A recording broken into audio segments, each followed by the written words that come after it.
welcome back. Welcome back. This is a strange, but I thought moderately interesting way of looking at things. You know what I'm like? If there's a straightforward way of looking at something, I'll find the way to look at it on an angle. But bear with me.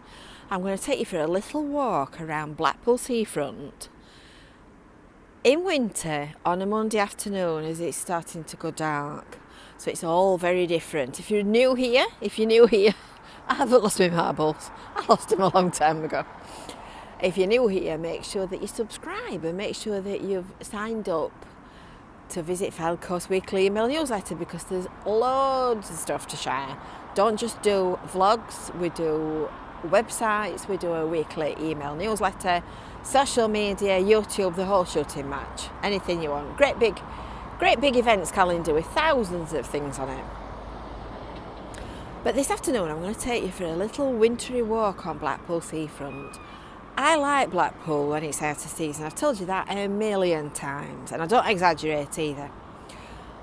But we're going to go and have a look at sort of dusk on a cold Monday afternoon at Waterloo Headland. So you're probably wondering where on earth Waterloo Headland is, because as we're standing here, it's not altogether that obvious, really. It's not altogether that obvious. Well, when Blackpool Seafront was completed in 2012, they built these curved headlands. So there's one here at Waterloo, and there's also one at St Chad's, which is that one there. And St Chad's Headland lines up with the end of St Chad's Road, which is just down there. And Waterloo Headland, funnily enough, lines up with the end of Waterloo Road, which is, let me get my goggles straight, about there. And the sea defence policy in this area is, by and large, hold the line, which means that unlike the poor unfortunate East Coast, we have well-maintained and well-built sea defences, like all these beautiful walls and Spanish steps as they're known.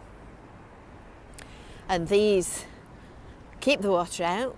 All this flat area of promenade is beautiful in summer as an amenity, but it's also used as a space for water. So when it overtops, these little walls here, these little concrete walls, they bounce the water back, and it drains naturally back down the steps and back into the sea. And you'll notice as well that all of the access points are like this. They're all sloped up a ramp, and that's to make sure that the flood water stays on this area and doesn't go onto the road. Doesn't always work like that, and you would never ever manage to prevent all kinds of flooding all the time, because you'd need a wall like that, wouldn't you? You'd need one that tall, and that would never do, because we wouldn't be able to see that beautiful view then. That would be just altogether too miserable. And that lovely beach, I like it like this. It's quiet, it's tea time, it's about 3:30, 3:45. Excuse me, who asked you? Who asked you? Are they agreeing, do we think? Do we think they're agreeing? And there's a smattering of people about. It's certainly not lonely, but it's nice and quiet. You can hear all the starlings chattering. They'll be starting to murmur soon. They'll be gathering in their flocks to go to bed for the night on the piers. And that's a sight. But I doubt I'm going to be out at that time, because it's going cold now. Anyway, the sea defence project completed in 2012 cost a whopping, bearing in mind that's 13 years ago, that cost a whopping £100 million. I don't think that's bad value for money when you think about it, when you think how big a distance they've covered. You won't get all this done for 100 million today, that's for sure. And it includes these new headland areas, which have extended the space that we've got for using for recreation and looking round. Now I happen to know that there are some new benches up here which are pieces of public art that have been done by the community, and my friend Mrs. Johnson, who has the fabulous wool shop just down there, just down Waterloo Road and then right onto Bond Street. She's been instrumental in delivering them, so we're going to go and take a look, and we're going to go and find them, and you'll notice that there are plenty of litter bins. Lots and lots of litter bins. Look how big that litter bin is, and there's hardly anything in the bottom of it. So there's plenty of capacity for all your rubbish. And you'll also notice how clean and tidy everything is. There's no litter about on the floor. I've just passed a guy litter picking. He was doing a sterling job of tidying up. And because the only people that are around are people that are walking and enjoying the fresh air in the afternoon, there's barely any litter. That said, if you've got a dog, pick up after him. That is not acceptable. That is not acceptable. And if you get caught by one of the Blackpool Council staff, you will get a fine. Don't say you've not been warned. And that's as a dog owner. I'd like to encourage everybody. Oh, goodness! I just had their empties emptied. I'd like to encourage everybody to pick up after their dogs. Here's another bin. Look, plenty of them. No excuse. I'm the litter police, me. As a kid, Chrissy always used to either take my litter off me, or she used to tell me to put it in my pocket, and you know, it stuck like glue. Look at the beautiful sun. That watery, late evening, late afternoon. Look, it's not late evening, is it? If it were late evening, I wouldn't be wondering about. The piers, in case you're wondering, the piers tend to open at February half term. So they're open at half term daily. Here's another bin. Here's another bin for your litter. So they're open at February half term daily throughout the holiday.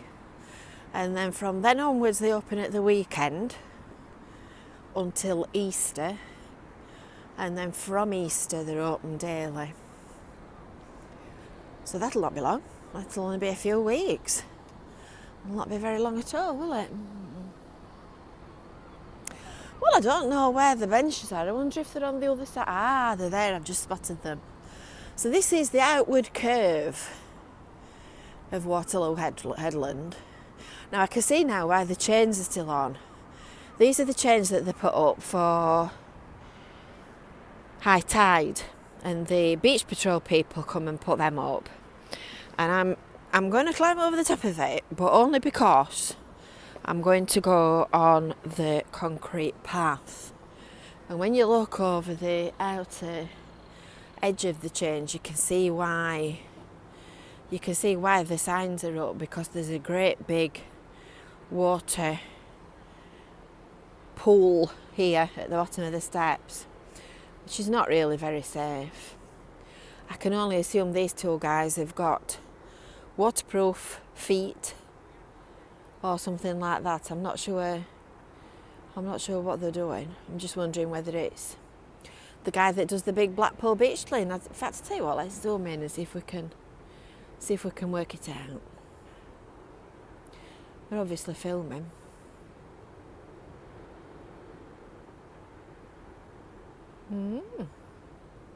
Anybody know them? Drop a comment underneath. Often see people filming in Blackpool.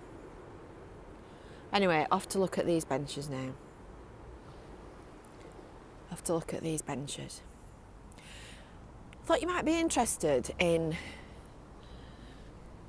what the beach and the seafront looks like in an afternoon in winter, because it's something that you would never normally get to see.